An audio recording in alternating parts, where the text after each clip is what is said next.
Good morning student, my self Kanchan Lokhande. आज हम पढ़ने वाले हैं कक्षा तीसरी का लेसन जो है चालाकी का दंड। चालाक यानी क्या? होशियार। चालाक यानी होशियार, चालाक यानी होशियारी। होशियारी का जो दंड है, पनिशमेंट है, होशियारी की जो शिक्षा है वो इस पाठ में एक गधे को मिलने वाली है। तो होशियारी का दंड, यह पाठ हम आज पढ़ने वाले हैं और गधे की जो होशियारी है उसे उस होशियारी का कैसे दंड मिला इस पाठ से हम आज देखने वाले हैं। चलो देखते हैं। गट्रू नामक एक गधा था। गधे का नाम क्या था? गट्रू। गट्रू नामक एक गधा था। वह अपने आप को बहुत चालाक समझता था। गधा जो है वो अपने आप को खुद को बहुत ही होशियार चालाक समझता था। उसका मालिक था सोमनाथ। मालिक का नाम क्या था? सोमनाथ। गधे का नाम क्या था? गट्रू। तो गधे का जो मालिक था सोमनाथ नमक का व्यापारी था, नमक बेचता था। सोमनाथ पिसा हुआ नमक बेचता था। नमक के जो खड़े आते हैं तो उसे पीस कर वह नमक वह बेचता था।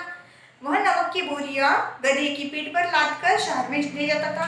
जो नमक की बड़ी बड़ी बोरियां होता था गधे के ऊपर लाद कर उसे शहर में ले जाता था। कौन? सोमनाथ। रास्ते में एक छोटी सी नदी पड़ती थी। नदी में छोटे छोटे पत्थर थे। रास्ते में एक छोटी सी नदी होती थी। जब गधा जाता था तो उस नदी में छोटे छोटे पत्थर थे। गधे को इस नदी से होकर जाना पड़ता था। गधे को इसी नदी से होकर जाना पड़ता था। तो एक बार सोमनाथ गट्रू की पीठ पर नमक की बोरियां लाद कर ले जा रहा था। नदी पार करते समय गधे को एक बड़े पत्थर से ठोकर लग गई। ऐसे ही एक बार क्या हुआ, सोमनाथ जो था अपने गधे की पीठ पर बोरियां रखी और उसे नदी से ले जाता था। तो गधे को थोड़ी सी पत्थर की जो है ठेस लगी पैर को, तो वो गधा गिर गया। गिरने के बाद ठोकर लगी और गिर पड़ा।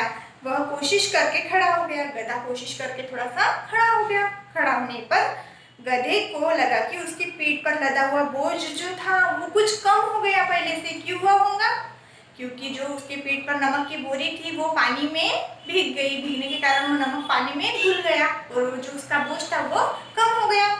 तो भीगने के कारण बोरियों में जो भरा हुआ नमक था वो पानी में घुलकर मिक्स हो गया और गधा बहुत खुश हो गया कि मेरे पीठ के ऊपर जो नमक था वो नमक का भार जो था वो कम हो गया। अब तो प्रतिदिन वैसे होने लगा। गधा जानबूझ के प्रतिदिन नमक की बोरी लेके पानी में बैठ जाता था। उसका बोझ कम हो जाता था। प्रतिदिन वैसे होने लगा, हर रोज वैसे होने लगा। नदी पार करते समय गट्रू जानबूझकर पानी में गिर जाता था और बोरियों का नमक भिगोकर अपना भार कम कर लेता था।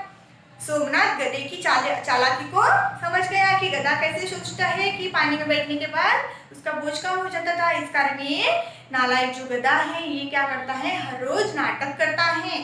तो उसने सोचा कि गधे को इसका मजा चखाना चाहिए। मतलब इसकी शिक्षा, इसकी पनिशमेंट इसको देनी चाहिए। अगले दिन सोमनाथ ने बोरियों में नमक के बदले रुई भरकर गधे की पीठ पर लाद दी। देखिए क्या किया सोमनाथ ने, नमक की बोरियां नहीं दी, रुई की बोरियां दी गधे की पीठ पर और उसे ले गया। तो गधे ने सोचा हुआ, रोज अभी तो नदी में डुबकी भी नहीं लगाई, अभी तो मैंने नदी में डुबकी भी नहीं लगाई, तो पीठ का जो भार है वो कम लग रहा है। क्योंकि रुई का जो भार होता है वह कम होता है, हल्की होती है रुई। तो गधा सोचने लगा कि अभी तो मैंने पानी में डुबकी भी नहीं लगाई, फिर भी मेरे पीठ पे जो बोझा है वो मुझे कम लग रहा है।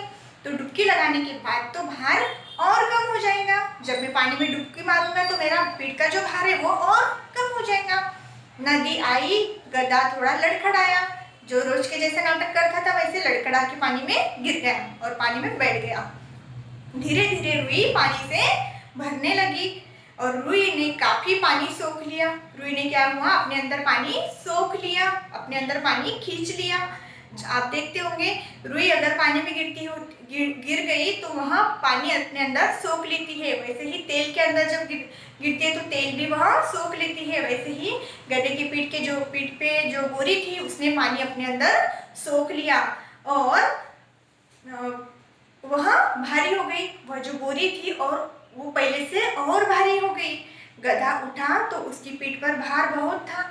जब गधा उठने लगा तो उसकी पीठ पर भार बहुत ज्यादा हो गया।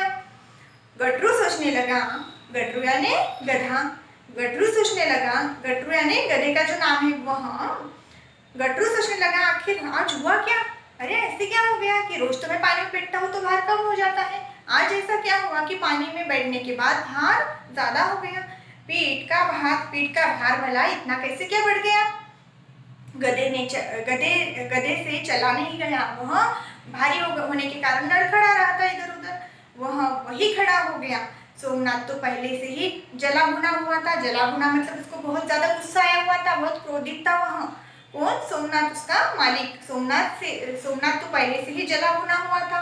वह गधे पर जोर जोर से डंडे बरसाने लगा मतलब उसे जोर जोर से डंडे से पीटने लगा। गधा ढेंचू ढेंचू करके चीखने लगा, और गधा वहां पे ढेंचू ढेंचू करके चीखने लगा, जोर से चिल्लाने लगा। इसके बाद वह कभी नमक की बोरियां लेकर पानी में नहीं बैठा, उसे अपनी चालाकी का फल मिल गया था, चालाकी का दंड मिल गया था। तो देखो इस पाठ में आए हुए हम जो कठिन शब्द है वह देखने वाले हैं। चालाक यानी क्या?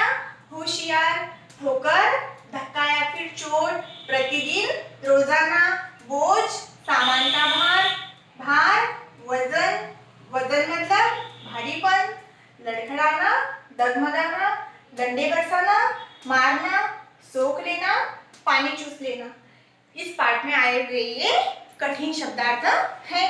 तो आपको इस पाठ को अभी और एक बार पढ़ना है, अच्छी तरह से समझ लेना है, और अपनी मम्मी को बिना देखे यह स्टोरी, यह कहानी घर में बतानी है।